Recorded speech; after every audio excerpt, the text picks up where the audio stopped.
लड़की, उसके संबंध में आप सब लोगों को अवगत करवाएंगे डॉक्टर सुनील जी तेतरवाल। आप सभी को नमन प्रणाम। जय श्री कृष्णा, जय श्री राम। आप सभी यहाँ एक पधारे हैं, जिस प्रांगण में आप पधारे हैं ये बहुत ही पवित्र प्रांगण है और ये प्रांगण शिक्षा का है। और आज जिस रात भव्य जागरण और सुबह को अपन हवन प्रसादी किए हैं, वो इसलिए किए हैं कि हम बचपन से सीखे आ रहे हैं, हमारे बुजुर्ग पीढ़ी से बडेरा हूं कि भाई शिक्षा के साथ में यदि अपन धर्म को साथ में लेके चलते हैं तो जरूर हम क्या है अपने सपने हैं वो संस्कारों के साथ पूरे कर लेते हैं। देखो नो डाउट बहुत सारे डॉक्टर, इंजीनियर हम किताबों में और बहुत सारे न्यूज़पेपर में पढ़ते हैं कि बहुत सारे लोग हैं वो नौकरी बाहर विदेश में भी करते हैं। पर यदि जे घर पे थोड़ा सा कोई आर्थिक संकट या फिर किसी भी तरह की का अनहोनी हो जाती है तो ऐसे ऐसे अखबारों में और पढ़ने को मिलता है सोशल साइट्स पे कि वो टाइम नहीं दे पा रहे, तो वो शिक्षा में तो निपुण हो गए पर वो संस्कारों में पीछे रह जाते हैं। हमारा इस डेजिटेटिव फाउंडेशन का जो शुरुआत हालांकि मैंने की है, पर हम सब लोगों की क्या है कि साथ जुड़ने से ये पवित्र काम सफल भी होगा। हालांकि इसमें क्या है कि थोड़ा सा टाइम लगता है। किसी भी चीज को अपन शुरुआत करते हैं, कोई भी संस्था चलाते हो, उस संस्था को सफल होने में टाइम लगता है। हमारी क्या है कि गांव में एक लोगों की मेंटेलिटी सिंपल सी ये बस चुकी है कि जब तक आदमी सफल नहीं होता ना, उस आदमी को इतना तवज्जो नहीं देता। मतलब कोई बच्चा यहाँ से बड़े बड़े शहर में किसी भी चीज की, चाहे यूपीएससी हो, चाहे आरपीएससी, चाहे डॉक्टर है, इंजीनियर की या फिर मार्ट्सा की, किसी की चीज की तैयारी करता है, जब तक वो सफल नहीं हो जाता तब तक अपन उसको कुचलते रहते हैं। हमें करना क्या है कि जो स्ट्रगल कर रहा है ना, संघर्ष कर रहा है पढ़ाई के दौर पे, उसका हम साथ दे देना तो सफलता शायद है ना उसको कुछ वर्ष पहले मिल जाएगी। और वही बच्चा सफल होने के बाद में उसको अपन एकदम शीर्ष स्थान पे रखते हैं। तो बहुत सारे बच्चे ऐसे हैं गांव में जिनको क्या है कि नेगेटिविटी से बहुत फर्क पड़ता है। हालांकि बहुत कम बच्चे हैं जो पहले से सिलेक्टेड है, जिस फील्ड में जाना चाहते हैं। जैसे ये फाउंडेशन डॉक्टर की तैयारी करा रहे, ये बच्चे मेरे से कनेक्ट है या फिर और डॉक्टर आते हैं यहाँ पे, उनसे कनेक्ट होते हैं, उनसे जुड़े रहते हैं। तो वो क्या है अपने जीवन के जो विपरीत परिस्थितियां, जो उनके पास अनुभव होता है, जिस कठिनाइयों का सामना करते हैं, वो इनके सामने बताते हैं, तो ये उनसे सीखते हैं। और ये सारी चीज शिक्षा, ये सब कुछ अपन जिसकी बातें करते हैं, जिससे ये फाउंडेशन चल रहा है, वो शिक्षा सब उसकी सीख की देन है। हम जो इस फील्ड में सिलेक्ट हुए हैं उनका कर्तव्य बनता है। देखो हम सारे सक्षम हैं, जो गवर्नमेंट जॉब में है या व्यवसायी है या जनप्रतिनिधि भामाशाह, वो सारे क्या है कि सक्षम है। हमारा कर्तव्य और दायित्व सिर्फ इतना ही नहीं बनता है कि हम हमारे बच्चों को क्या है बड़ी संस्थाओं में पढ़ा दे या भेज दे। हमारा कर्तव्य इतना भी बनता है दूसरा भी कि जो बच्चे आर्थिक रूप से कमजोर बच्चे हैं, वो जो हमारे बच्चों से भी ज्यादा टैलेंटेड है, फिर उनको पढ़ाएगा लिखाएगा कौन? फिर क्यों हम सारे क्या है उम्मीद करते हैं कि समाज एक बेहतर अग्रसर की रोज जाए, समाज एक अच्छा बने। वो अच्छा कैसे बनेगा? वो अच्छा इस हिसाब से बनेगा कि हम सब मिलके अपने बच्चों को ही नहीं, बाकी बच्चे जो आर्थिक रूप से कमजोर है, सच्ची में उनमें बहुत टैलेंट है। देखो अभिभावक है यहाँ 55 बच्चे पढ़ रहे हैं, बच्चे और बच्चे, उनके अभिभावक सारे यहाँ आते हैं, वो रैंक लिस्ट देखते हैं। ये 55 बच्चे मैं आपको बता देता हूँ, ये 55 बच्चे यहाँ पढ़ रहे हैं, इसके अलावा भी 18 बच्चे मैं बाहर पढ़ा रहा हूँ। कुछ जोधपुर में पढ़ रहे हैं, कुछ सीकर में पढ़ रहे हैं, कुछ बीकानेर में पढ़ रहे हैं। वो बच्चे 3 सालों से पढ़ रहे हैं, उनकी हॉस्टल की कोचिंग की सारी फीस हम देते हैं। उन बच्चों में इन बच्चों में मैंने एक फर्क देखा है। हालांकि ये इस साल स्टार्ट किया, उन बच्चों को वापस बुलाया नहीं। पर मैंने इनकी रैंक और उनकी रैंक में फर्क देखा है। एक 720 नंबर का प्रश्न मतलब पेपर होता है पीएमटी का, यहाँ बच्चा टॉप करता है 570 नंबर पर। अरे यहाँ से जो बच्चा वहां जाके पढ़ रहा है वो बच्चे के नंबर आ रहे हैं 450 नंबर। हालांकि वो कोचिंग में बहुत बड़े बड़े नाम है, उनसे ज्यादा यहाँ बेहतर परिणाम क्यों मिल रहे हैं, इसके ऊपर अपने को सोचना पड़ेगा। हमने सोच के स्टार्ट किया है, बाकी सबको हमको इस पे सोचना पड़ेगा। यहाँ से बच्चा शहर में जाता है, एक कंजेस्टेड एरिया रहता है, एक रूम के अंदर रहता है, वहाँ का वातावरण इतना है कंजेस्टेड, आप सोच नहीं सकते। वहाँ हजारों की पॉपुलेशन बच्चे हैं, 60-60 हजार बच्चे साथ में पढ़ते हैं, इतने कंजेस्टेड एरिया में पढ़ते हैं, उनसे मानसिक दबाव भी आता है, सब तरीके का आता है। और यहाँ बच्चा है 40 बच्चा 50 बच्चा इस बार है, अगली बार 40 बच्चे लेंगे। ये बच्चे क्या है कि यहाँ गांव से सब पेरेंट्स से भी मिल पाते हैं, कोई भी गुरुजन है जिनसे ये पढ़े हुए हैं, यहाँ पे जो सरकारी नौकरी लगे वो भी सब इनसे मिलते हैं, मार्गदर्शन देते हैं, क्या सुविधा हो सकती है बेहतर वो सुधारने की कोशिश करते हैं। उसकी वजह से क्या है कि बच्चे उनसे 150 नंबर ज्यादा लेके आ रहे हैं। अरे आप मानोगे नहीं कि 10वीं में जिस टाइम कोरोना का टाइम था, इन बच्चों के लिए, इन बच्चों का आधा सिलेबस हुआ था, आधा सिलेबस हुआ भी नहीं। उस आधे सिलेबस होने के बाद में भी इन बच्चों ने इतना अच्छा परफॉर्मेंस कर रहे हैं। हालांकि बहुत बच्चे ऐसे भी है नीचे जो कम रैंक आते हैं, पर वो धीरे धीरे इंप्रूवमेंट कर रहे हैं। मैं बार बार इनकी रैंक देखते रहता हूँ, इनका इंप्रूवमेंट हो रहा है धीरे धीरे, मतलब नंबर अच्छे आ रहे हैं, नीचे नहीं हो रहे। उसके दो कारण है। नंबर 1 तो इनका मैनेजमेंट बहुत अच्छा है, नंबर 2 इनको पढ़ाता कौन है, इनको गाइडेंस कौन करता है। वहां बड़ी बड़ी कोचिंगों में जाओगे ना, जो 11th-12th क्लास होती है ना, उस पर ध्यान इतना नहीं दिया जाता। उसको बोर्ड की तैयारी अच्छे से करवाए, चाहे आप कोचिंग में जाओ। स्कूल कोचिंग से अलग कैसे है, कोचिंग एक कंपटीशन एग्जाम की तैयारी करवाती है, और स्कूल क्या आपको 11th-12th कराती है। अपन यहाँ से बाहर जाते हैं ना, तो वहां पे क्या होता है कि अपना गांव का बच्चा थोड़ा सा कम पढ़ा होता है, मतलब उतना टैलेंट नहीं होता जितना शहर में, क्योंकि शहर में हर एक चीज की वर्चुअलिटी है, बहुत फैकल्टी, बहुत टीचर ऐसे होते हैं जो पढ़ाने में बहुत निपुण होते हैं। तो वहां बच्चा अपने वाला इतना परफॉर्मेंस नहीं कर पाता, तो बच्चे के नंबर कम आते हैं। जैसे ही बच्चे के नंबर कम आते हैं, उसका बैच अलग कर दिया जाता है, क्योंकि वो किसको पढ़ाएंगे, कोचिंग किसको पढ़ाती है, कोचिंग को चाहिए सिलेक्शन। जितने ज्यादा सिलेक्शन देंगे उस कोचिंग का उतना ही ज्यादा व्यवसाय होगा, उतना ही ज्यादा एडवर्टाइजमेंट होगा। तो बच्चों को क्या है कि जिनके नंबर कम आते हैं, कम किसके आते हैं, जो ग्रामीण क्षेत्र से आते हैं, और उनको इतना साइंस का इतना नॉलेज नहीं है। मैं बीच में बात एक बार फिर बदलना चाहूंगा कि आज से लगभग 1 या 2 साल पहले यहाँ लगभग 30 या 35 बच्चे पूरे बज्जू पंचायत समिति से साइंस लेते थे, विज्ञान। आप अभी के पिछले 1.5 साल से दौर ये देखो, जब से हमने ये इनिशिएशन स्टार्ट किया, शुरुआत की है कि भाई साइंस में जागरूकता लाओ, साइंस में जागरूकता, हमें भी बच्चों को साइंस का हब बनाना है। इस बार बच्चे 150 से पार है जिन्होंने साइंस लिया। ये यहाँ की अपनी स्कूलें हैं जिन्होंने बहुत मेहनत करके साइंस लेके आए। एक स्कूल साइंस लेके आती है कम से कम 7-8 लाख रुपए वो भी खर्च करती है। तो स्कूलें भी बहुत प्रभावित है कि हाँ, कि हम बच्चे जहां पहले 30 बच्चे पढ़ रहे थे, वो आज हमारे 50 बच्चे पढ़ रहे हैं। हमारी ध्यान, क्योंकि इतना ही है कि कंसेप्ट ही रख रखा है डेजर्टेटी, तो क्या है कि अपन 80 बच्चों को रखना है, 11th-12th के 80 बच्चों को, इतनी कैपेसिटी यहाँ पे, इतनी लाइब्रेरी फैसिलिटी आप सब लोगों ने देखी है। तो मैं ये बीच में इसलिए लेके आया कि साइंस की जागरूकता धीरे धीरे बढ़ रही है, और ये शुरुआत है इसकी। आने वाले टाइम में कह रहा हूँ, यदि कोई बड़े शहर, कोई शिक्षा नगरी बने, हब बने, वो बने कैसे हैं?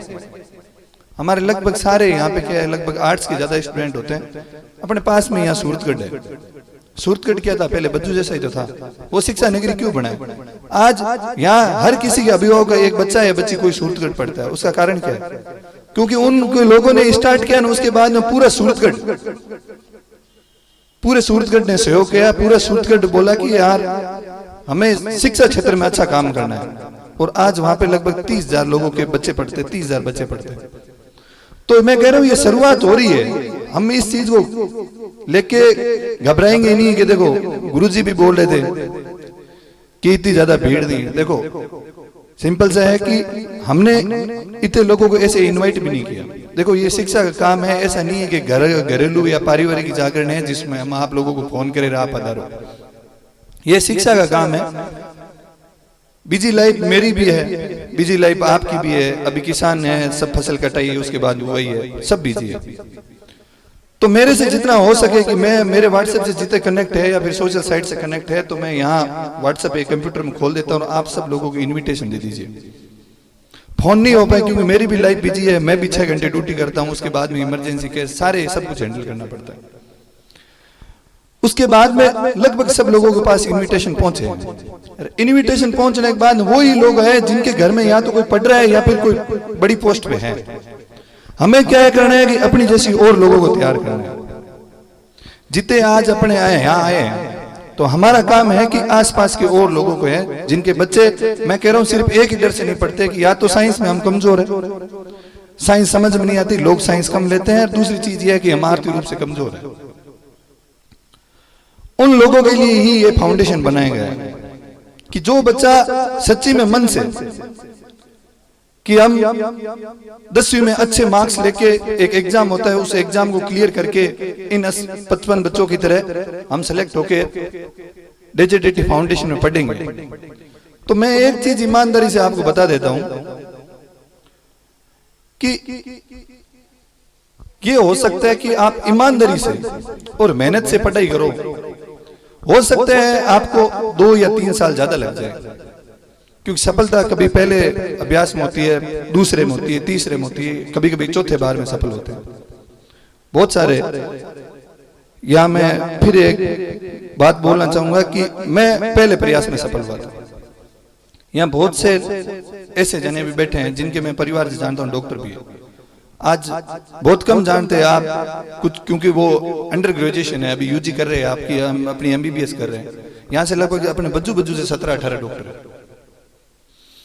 आप लोगों को यहाँ इन बच्चों को जो पढ़ा रहे हैं ना, मैं बता रहा था कि उनसे ये बेहतर क्यों है। उनसे बेहतर ये है बड़ी बड़ी कोचिंगों से कि इनको जो पढ़ाने वाले बच्चे को पढ़ाने वाले जो टीचर है ना, वो टीचर या तो खुद एमबीबीएस डॉक्टर है, या फिर वो बच्चे हैं जो इस बार क्या है नीट सिलेक्शन हुआ है और बहुत अच्छी रैंक के साथ हुआ है। इनको पढ़ाने वाले बच्चे हैं ऑलरेडी इस बार नीट में सिलेक्ट हुए, जिसमें ये सिलेक्ट होना चाहते हैं वो बच्चे इनको पढ़ा रहे हैं। उन कोचिंगों में कौन मेहनत करवा रहा है? उन कोचिंगों में ऐसे लोग मेहनत करवा रहे हैं जो पहले स्टार्टिंग में क्या करते हैं, खुद पढ़ते हैं, तैयारी करते हैं, पीएमटी की तैयारी करते हैं डॉक्टर बनने के लिए, इंजीनियर बनने के लिए। जब वो 5-6 बार प्रयास कर लेते हैं, उसके बाद सिलेक्ट नहीं हो पाते हैं, तब वो क्या करते हैं, टीचिंग फैकल्टी में जाते हैं कि मेरे को एक विषय चुनना है, एक विषय में भी ये 3-4 टॉपिक चुनने, उन 3-4 टॉपिक को पढ़ाना है। अभी आप ये सोच सकते हो कि एक 3-4 टॉपिक पढ़ाने वाला वहां टीचर पढ़ाता है, एक यहाँ पे वो टीचर पढ़ाता है जो खुद ये बच्चे जो एग्जाम दे रहे हैं उस एग्जाम को फाइट करके आए हैं, और वो यहाँ बीकानेर के या जोधपुर शहर के या अपने मारवाड़ क्षेत्र के टॉपर है, वही लोग यहाँ पढ़ा रहे हैं। इसी के कारण ये क्या है कि यहाँ से बच्चे जो हमने बाहर भेजे हैं सिक्कर या जोधपुर साइड, उन बच्चों के मार्क्स के इन बच्चों के मार्क्स में फर्क इसलिए है।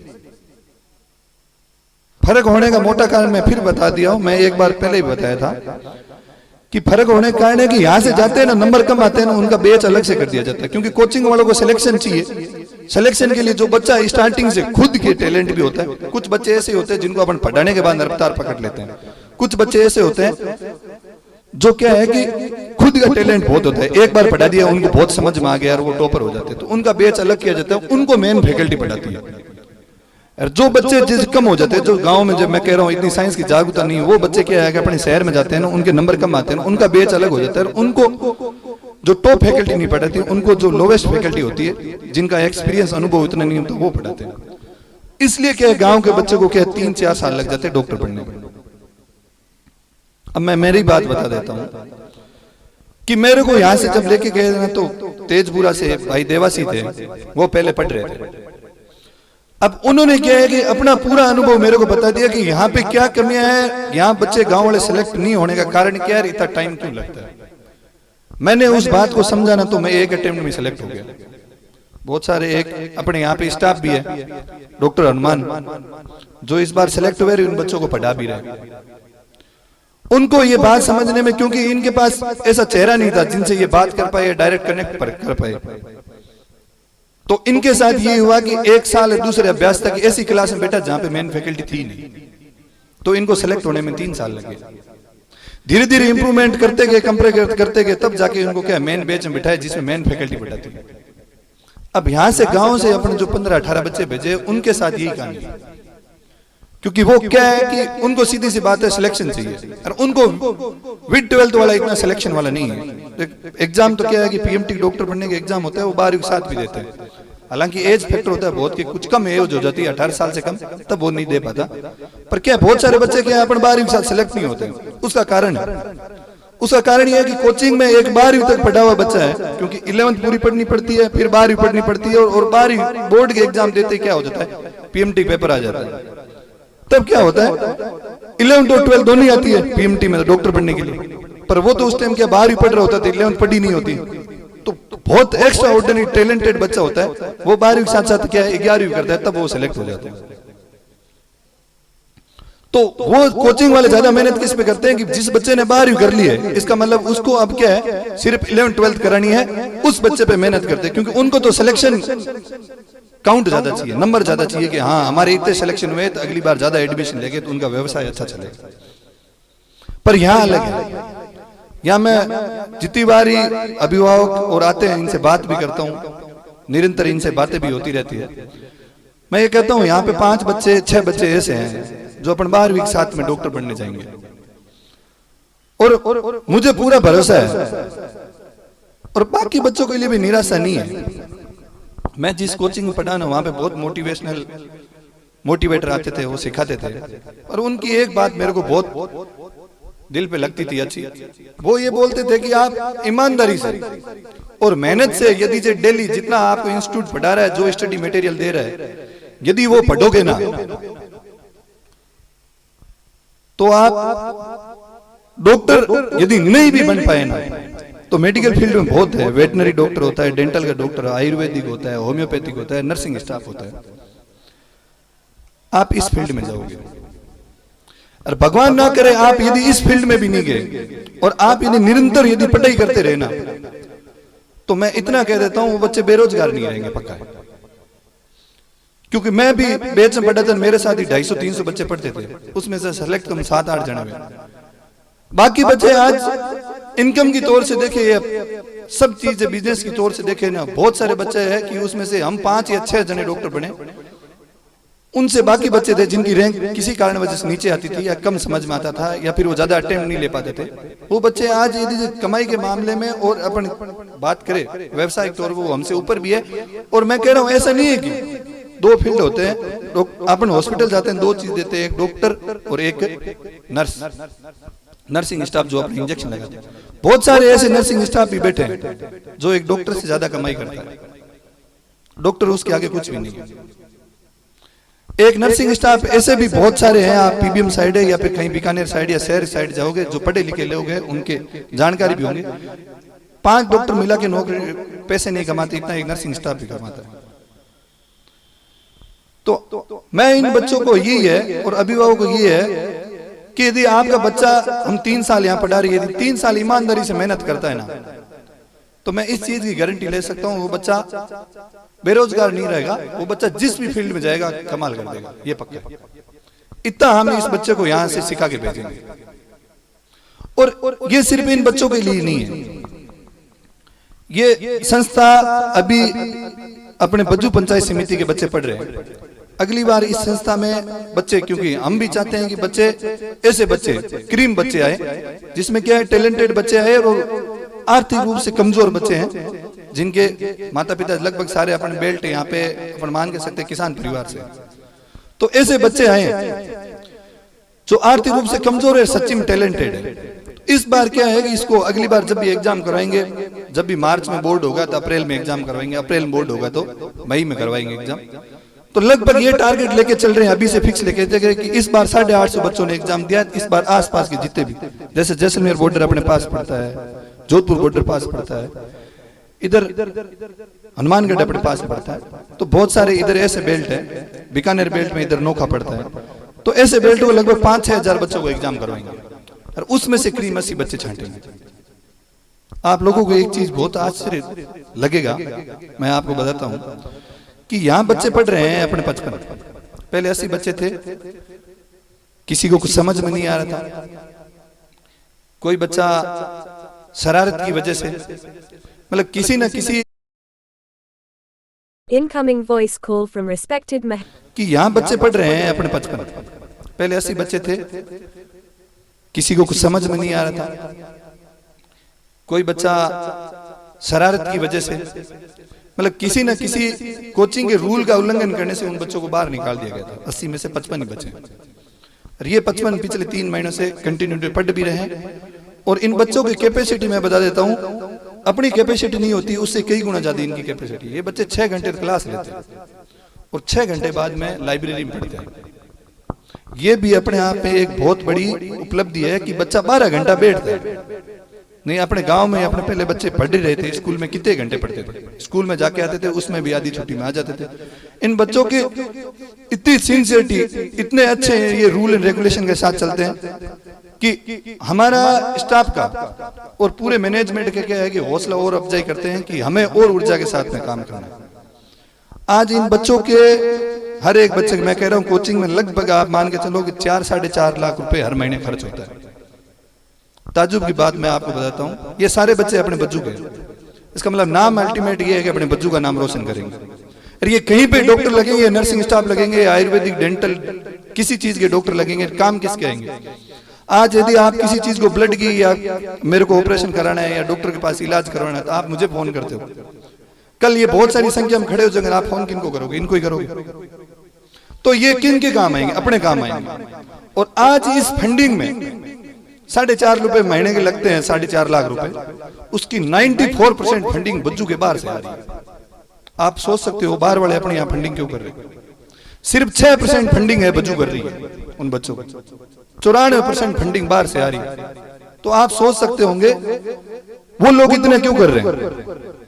उन लोगों ने सोच लिया है कि यदि ईमानदारी से और ढंग से काम हो रहा है शिक्षा के ऊपर, इन बच्चों को इतनी फैसिलिटी दे रही है, क्योंकि आजकल सोशल साइट का जमाना है, सब कुछ मैनेजमेंट का क्लास से सोशल साइट के थ्रू लाइव भी चलती है, स्टडी मटेरियल, टेस्ट सीरीज, सब कुछ लोग पूरा राजस्थान देख रहा है, पूरे राजस्थान के जुबान पे भी है डिजिटल।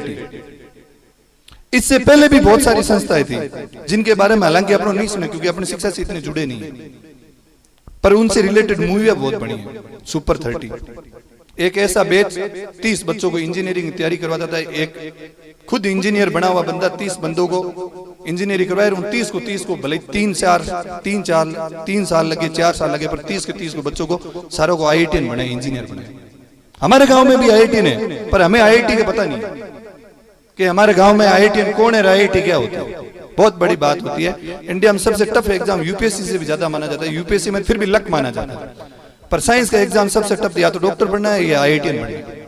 और हमारे गांव में है IIT, पर हमें नॉलेज ही नहीं कि IIT होता क्या, और जिनको नॉलेज है वो बताते भी नहीं।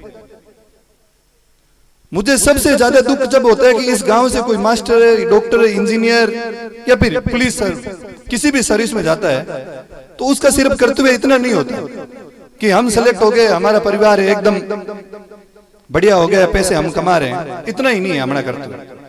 हमारा कर्तव्य, वैसे गुरुजन का कर्तव्य बहुत बड़ा होता है कि पूरी एक स्कूल को चलाते हैं। हमारा कर्तव्य ये भी है कि हमारे छोटे भाई बहन हैं जो आर्थिक रूप से कमजोर है, टैलेंटेड है, उनको भी आगे लेके चले। हम जिस पद पे पहुंचे वापस गांव को आके, जो गांव ने हमको दिया, हम वापस आके गांव को वो चीज दे, तब तो अपना क्या है कि पढ़ाई, ये सारी चीजें सफल है जिंदगी में पाना। तब है लगता है कि हाँ असली में जिंदगी में मतलब जो हमने पढ़ाई से हासिल किया वो हम हमारे छोटे भाई बहन को दे रहे हैं। बहुत सारे मैं आप सब आपके IIT के बारे में बताता हूँ। ये सिर्फ साइंस में 2 सब्जेक्ट होते हैं, एक होती है बायो और एक मैथ, गणित और जीव विज्ञान। बायो को जो जीव विज्ञान लेते हैं वो डॉक्टर या मेडिकल फील्ड में जाते हैं, इंजीनियर बनते हैं उनको गणित लेनी पड़ती है। हमारे यहाँ IITian है, एक एग्जाम्पल लेता हूँ आपको। कल ही शादी थी उनके, पवन कुमार खिलेरी, वो IITian है। मतलब इंडिया का सबसे टफ एग्जाम होता है, बहुत सारे बच्चे बैठते हैं, उसमें सिर्फ 1500 या 2000 बच्चे सिलेक्ट होते हैं। हालांकि मेडिकल की फील्ड में मैं बता रहा हूँ फिर भी सीट आजकल ज्यादा हो गई, लगभग 30,000 के आसपास हो गई गवर्नमेंट की। IIT में अभी भी 2500-3000 के आसपास सीट है। एक अपन पहले मानते थे कि यार जयन साहब आए, जयन साहब आए, जयन साहब आए, अपने लिए बहुत बड़ी बात होती है। वो अपने बिकमपुर में यहाँ इंदिरा गांधी नहर परियोजना में अय्यन लगे हुए। बहुत कम लोगों को पता है कि अपने यहाँ बैठ के जो बंदा बाहर दिल्ली में पढ़ के आया है, IIT करके इतने टफ एग्जाम को फाइट करके उसके बाद अय्यन लगे और अपने गांव में सेवा दे रहा है, तो किसको ये फायदा किसको मिलेगा? वो यदि जो अपन यहाँ चारण वाला ब्रांच में लगा हुआ है, नहर परियोजना का सब कुछ संभाल रहा है, तो ये सारी सुविधा किसके लिए बढ़ेगा? अपने गांव के लिए बढ़ेगा। हमें सिर्फ अपना नहीं सोचना है, हमें बाकियों को भी सोचना है। ये सिर्फ अपन के सोशल साइट पे देखते हैं, किसी को सुनते हैं तब अच्छा लगता है, पर हम अपने असली जीवन में नहीं कर पाते। पर करके देखोगे अच्छा लगेगा। मुझे खुशी कब होती है? मुझे खुशी कब होती है? जब ये मेरे छोटे भाई बहन, मैं एक बात बता देता हूं आपको, जब मैं ड्यूटी से वापस गांव आता हूं ना बच्चों, मैं जितना घर नहीं रुकता उतना यहाँ रुकता हूँ। कभी कभी ऐसा भी होता है कि यहाँ आके सीधा वापस मैं ड्यूटी नोक चला जाता हूँ, घर रुकता ही नहीं, क्योंकि ये मेरा अभी एक परिवार सा बन गया। मेरे अंदर इनमें छोटे भाई बहन लगते हैं और मेरे को ये चिंता रहती है, मैं बार बार यहीं से स्टाफ से फैकल्टी से बार दिन में 3-4 बार बातें करता हूँ। मैं ये कहता हूँ कि इन पे यदि मेहनत कर रही ना, तो ये छोटे सारे भाई बहन डॉक्टर या मेडिकल फील्ड में कहीं ना कहीं जाए। तो हमको सबको क्या है, ऐसा होना पड़ेगा। और उससे मैं कह रहा हूं बढ़िया सिर्फ अपने का ही होगा, अपने गांव का ही होगा। हो सकता है कि अपने घर में ही बच्चा कोई टैलेंटेड निकल जाए इस चीज से, पर अपन शिक्षा से प्रति रुचि लेंगे तब होगा। ज्यादा आज यहाँ 55 बच्चे पढ़ते हैं, एक बच्चा जाता है बड़े बड़े शहर में 2.5-3 लाख रुपए लगते हैं और 4.5 लाख रुपए इतने बच्चे पढ़ाने के लगते हैं। तो आप सोच सकते हैं कि उनका व्यवसाय कैसा है। यदि जे अपन 400-500 जनों की टीम बना के यदि काम करें, मैं ये नहीं कहता कि आप अपनी क्षमता से ज्यादा करो, अपनी इतनी क्षमता होगी कि अपन महीने में 500 या 1000 रुपए इतने तो कर सकते हैं। ये आर्थिक रूप से सहयोग हो गया। कुछ ऐसे भी होते हैं जिनके पास नहीं है, आर्थिक रूप से सहयोग नहीं है, पर वो यहाँ की फैसिलिटी, यहाँ बच्चों से मिलना, यहाँ क्या कमियां हो सकती है, जब आप आओगे तभी तो हमें पता चलेगा। अभिभावक हैं या 55 बच्चे हैं, उनके मम्मी और पापा को यहाँ बुलाया क्यों जाता है? हो सकता है बच्चे के नंबर कम आ रहे हैं, वो पढ़ाई उसको समझ में आ रही, पर दूसरा कारण हो सकता है कि बच्चे को कोई टेंशन या कुछ ऐसी चीजें जो हमें नहीं बता रहे हो, शायद पेरेंट्स को बता रहे। इसलिए क्या होती है, हर 15 दिन बाद में जिस दिन टेस्ट होता है, अगले दिन रिजल्ट सुनाया जाता है, पेरेंट्स, टीचर और स्टूडेंट की मीटिंग होती है। उसका कारण यह है कि हम निरंतर ये कोशिश कर रहे हैं कि इन बच्चों की कमियां क्या है, उन कमियों को पकड़ना है और उस पर काम करना है। और इस पे लगातार काम कर रहे हैं, तभी क्या हो रहा है, एक दिन 15 दिन पहले जो रैंक लगती है, अगले दिन रैंक लगती है, उसमें पूरा उलट फेर हो जाता है। नीचे वाले बच्चे ऊपर आ जाते हैं, ऊपर वाले बच्चे को 2-3 रैंक नीचे चले जाते हैं। वो कब होता है? जब इन बच्चों पे मेहनत करती है, इनकी कमियां पता चलती है। ये बच्चे हो सकते हैं हमसे शर्मा रहे होंगे, अभी नए लगभग जुलाई में आए हुए, नए आए, तो हमें शर्मा रहे होंगे, हमें डर की वजह से नहीं बता रहे, पर पेरेंट्स नहीं शर्माते होंगे, नहीं डरते होंगे, वो आपको बता देंगे। तो वो कब बताएंगे आप? जब आप यहाँ पे विजिट करोगे, इन बच्चों से मिलोगे, इनकी पढ़ाई पूछोगे, तभी पता चलेगा। और अब हमें करना क्या है कि अगली बार जब भी एग्जाम हो, बच्चे यहाँ 1100 बच्चे थे, फिर भी कोरोना टाइम में क्या है कि सारे स्कूल है, बहुत सारे, मैं पूरी लेजिस्लेटिव टीम को भी धन्यवाद देता हूं, जिसमें बहुत सारे युवा संगठन, मिठड़िया, बज्जू स्पोर्ट्स क्लब, एकता क्लब गोड़ू, ये बहुत सारे जुड़े हुए हैं। इसके साथ पूरे शिक्षाविद जो टीचर है, वो तो दिन रात मेहनत कर ही रहे। उनकी मेहनत से क्या है कि ये कोरोना काल में घर घर से बच्चों को उठा के यहाँ 1100 बच्चे 10वीं थे पूरे बज्जू पंचायत में, जिसमें 850 बच्चों ने एग्जाम दिया। अगली बार हमें करना क्या है, हालांकि हर एक लोगों की जुबान पे है कि डिजिटल क्या है, अगली बार हमें करना क्या है कि सब लोगों तक, भाई 1100 बच्चे हैं तो सबसे 1100 बच्चे थे एग्जाम। हो सकता है कि 850 में से 1100 पीछे वालों ने 250 जनों बच्चों एग्जाम नहीं दिए, उसमें से 10 बच्चे अपने और अच्छे मिल जाते, और अच्छा टैलेंट मिल जाता। तो हमें ये डिजिटल फाउंडेशन है क्या, ये हर तक पहुंचाना है। और मैं आपको विश्वास दिलाता हूं कि यही नहीं कि सिर्फ अगली बार 40 बच्चे लेंगे, उन 40 बच्चों के लिए हम काम नहीं करेंगे, ये नहीं है।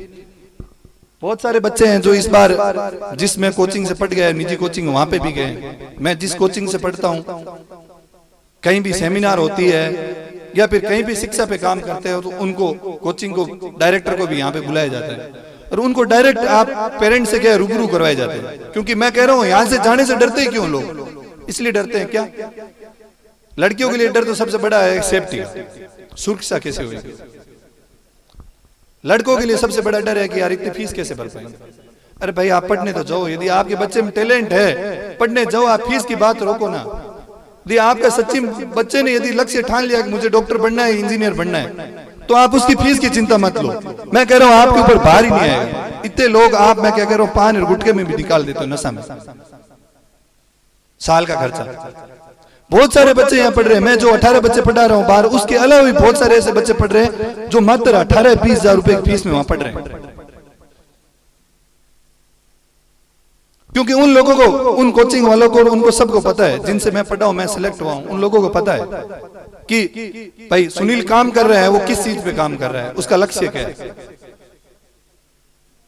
और मैं जब भी यहाँ आते हैं उनको बुलाता हूँ, मैं सबसे मिलवाता हूँ, कोशिश करता हूँ कि जिस दिन मैं उनसे कनेक्ट नहीं हो पाता हूँ, हो सकता है मैं कहीं बिजी हूँ, तो यदि मैं किसी और से मिला लूंगा तो वो उससे बात करके वो काम करवा देगा।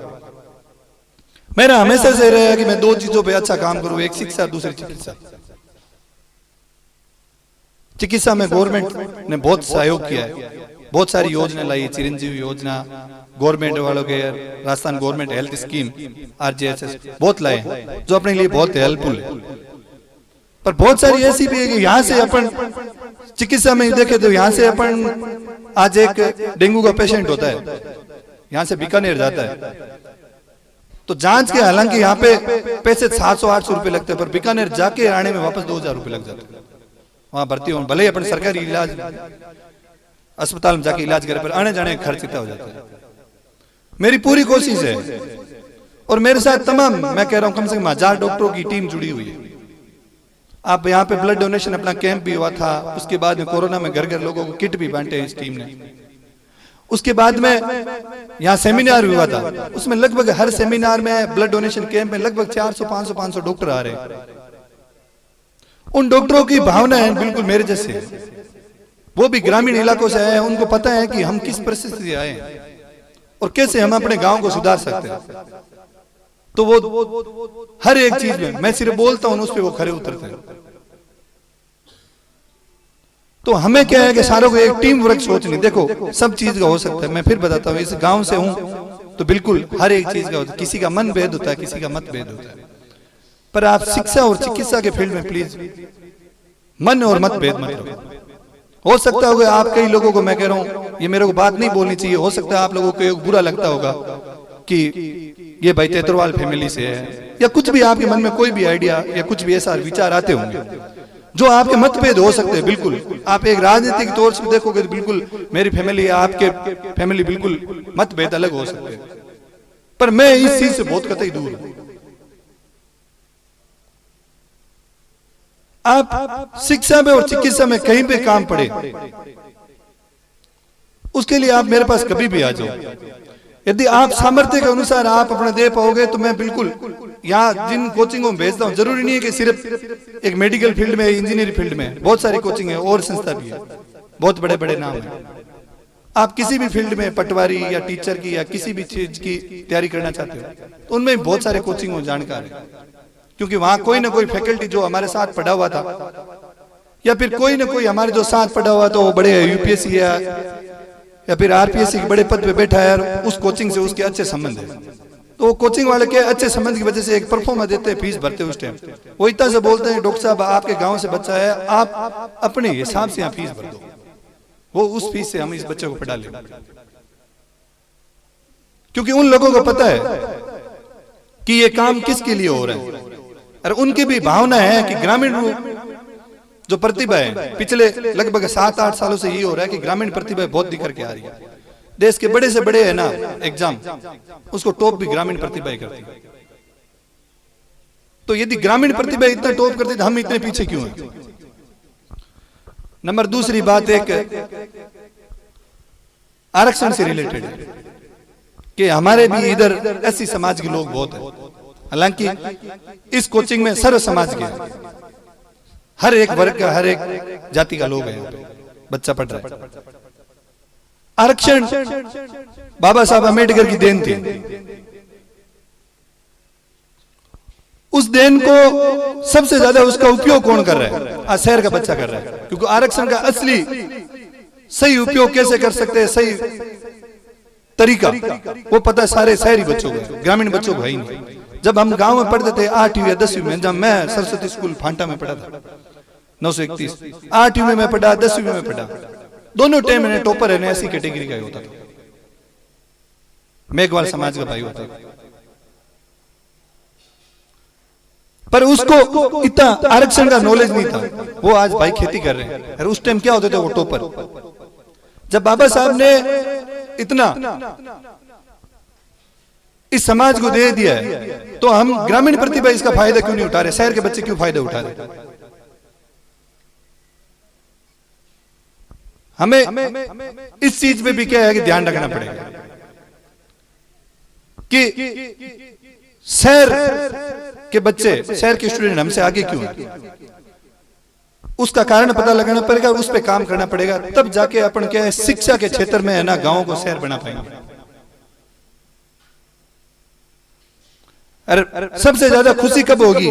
जब जिन बच्चे पे ऊपर अपन मेहनत कर रहे हैं, जिन बच्चों को पढ़ा रहे हैं, 5 या 6 साल बाद जब उनके पेरेंट्स को या उन बच्चे को देखेंगे ना, वो यदि हमारी पोस्ट से भी ऊपर की पोस्ट बैठेंगे ना, जब हम उनसे मिलने जाएंगे ना, बाहर उनके कोई सिक्योरिटी गार्ड या कोई बैठा रहेगा, वो हमें परमिशन देगा उनसे मिलने। उस दिन बहुत अच्छा लगेगा कि आज बच्चा है जिसको हमने पढ़ा है ना, वो हमसे ऊंची पोस्ट पे बैठा है। उस दिन जीवन सार्थक हो जाएगा कि सच्ची में हमने मेहनत किया। ये होगा कैसे? ये होगा है कि हम सबके मिलने से होगा। बिल्कुल कोई भी कोचिंग या कोई भी संस्था चलती है, उसका आर्थिक, राजनीतिक, सामाजिक, ये तीनों सहयोग जरूरी है। अरे हमारा क्षेत्र, बच्चू क्षेत्र है, वो इन तीनों से बिल्कुल एकदम फुलफिल है। इस रूल में ना पैसों की कमी है, भामाशाह होगी, ना हमें सामाजिक कार्यों को करने वालों की कमी है, ना किसी टीम की कमी है। सब है हमारे पास युवा, हर एक काम में आगे बढ़ चढ़ के भाग लेते हैं। ये फाउंडेशन कैसे चल रहा है? ये एग्जाम हुआ बड़ा बड़ा कैसे चल रहा है? यहाँ एक शहर में भी इतना बड़ा ब्लड डोनेशन कैंप नहीं होता, या ब्लड डोनेशन कैंप हो गया, कैसे हो गया 970 यूनिट का? कैसे बच्चों का 875 बच्चों को एग्जाम कर लिया? कैसे एक दिन सेमिनार कर ली पीछे की साइड, 20 बड़े बड़े डॉक्टर IAS IPS को बुला के कैसे कर लिया? कैसे आसपास के नागौर, जैसलमेर, जोधपुर, बीकानेर, आसपास के कोरोना काल में लोगों ने घूम घूम के, यहाँ की टीम ने जहां तराई तराई हो रही थी ऑक्सीजन और गोलियों और दवाइयों की कमी से, लोगों ने वहां पहुंचा के काम किया है। यहाँ बज्जू के लोगों ने, बज्जू तहसील लोगों ने, वो हमारे सब वो एग्जाम्पल हमारे सामने है।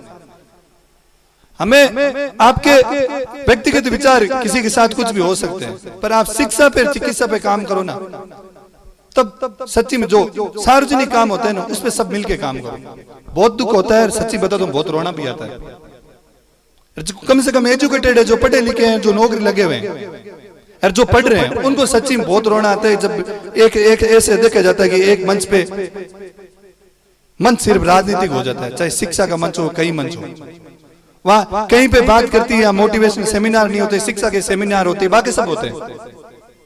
ये मैं बताता हूं, आज ये मेरे घर पे जागरण होती ना, और मैं बिल्कुल ये फोन पे यदि इन्विटेशन भेजता नहीं, यहाँ 3-4 हजार लोग भी हो जाते, पर शिक्षा के काम में हम आगे आते ही नहीं। क्यों नहीं आते? आपको मैं अच्छा लगता हूं कि ये शिक्षा में अच्छा काम किया है, या फिर गुरुजी अच्छे लगते हैं, या फिर बड़े बड़े कोई IAN अच्छे लगते हैं, JN अच्छे लगते हैं, यहाँ SDM लगा हुआ अच्छा लगता है, तहसीलदार, CA, पुलिस में कांस्टेबल अच्छे लगते हैं, तो अपने घर से क्यों नहीं बन सकते? वो हम करके भी बता सकते हैं कि इस जगह आने वाले अपने घर से कोई हो सकता है। हमें फिर किसी के, वो क्या कहते हैं, किसी के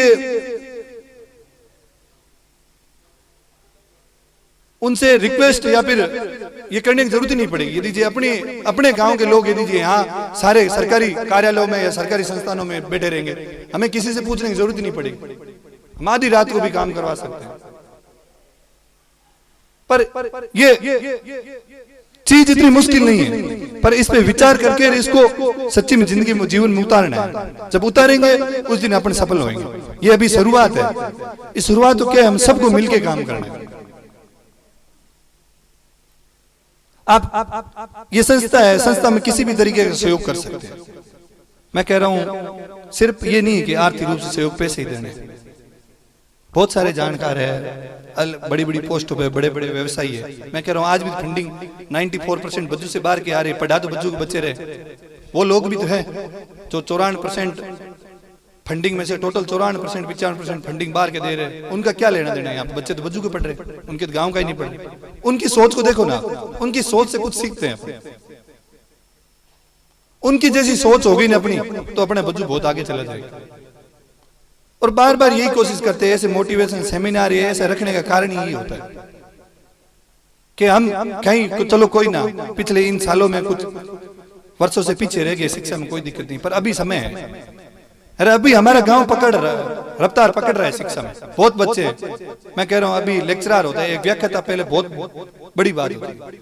मेरी अभी जहाँ पोस्टिंग है, अपने यहाँ से सिलेक्ट हुए हुए कोई डॉक्टर बना हुआ है, कोई व्याख्याता बना हुआ है, या कोई बड़े शिक्षा अधिकारी के पद पे बैठा है, वो सारे यहाँ जहाँ मेरी पोस्टिंग है नोक वहां होते थे, वहां पढ़ाई करने जाते थे। जब यहाँ से अपन व्याख्याता, डॉक्टर या किसी भी फील्ड में, पटवारी पुलिस की फील्ड में जाने लगे तो वहां आप जाने की जरूरत नहीं पड़ती, स्कूल अच्छी यही होगी। एक यदि गांव का विकास होता तो होता कैसे? आज अपन यहां सारे बैठे हैं, इसमें से सरकारी नौकरी वाले अपन शायद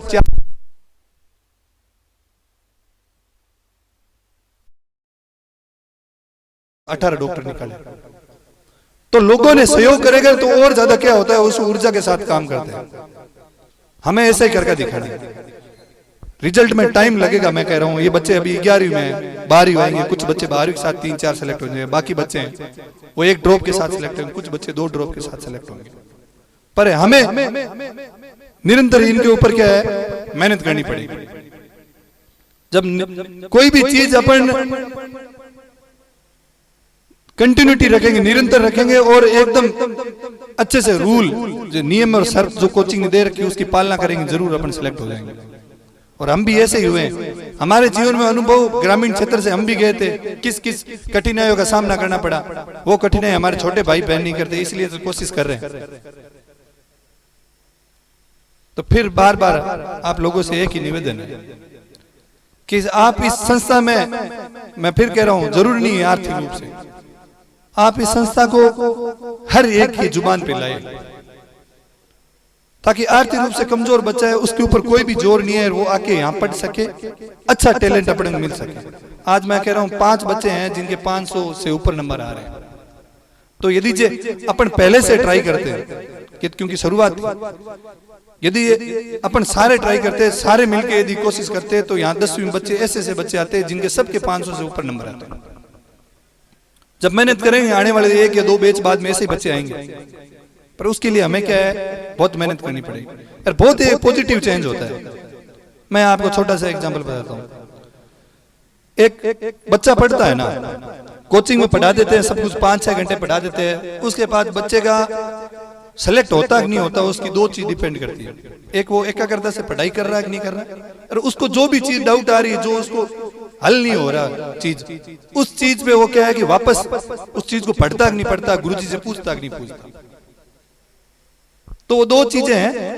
2 चीजों में, एक में तो ये सबसे ऊपर वाली मैं बताता हूँ कि यहाँ पे बैठने के लिए एकदम एकांत नहीं। क्या होता है कि अपन वहाँ बड़े बड़े शहरों में कोचिंग में पढ़ते हैं, क्या होता है कि एक रूम दिया जाता है, हॉस्टल में उसमें ही पढ़ता है, फिर हॉस्टल में हो अल्लाह शराब सब कुछ होता है, मतलब शोर शराबा।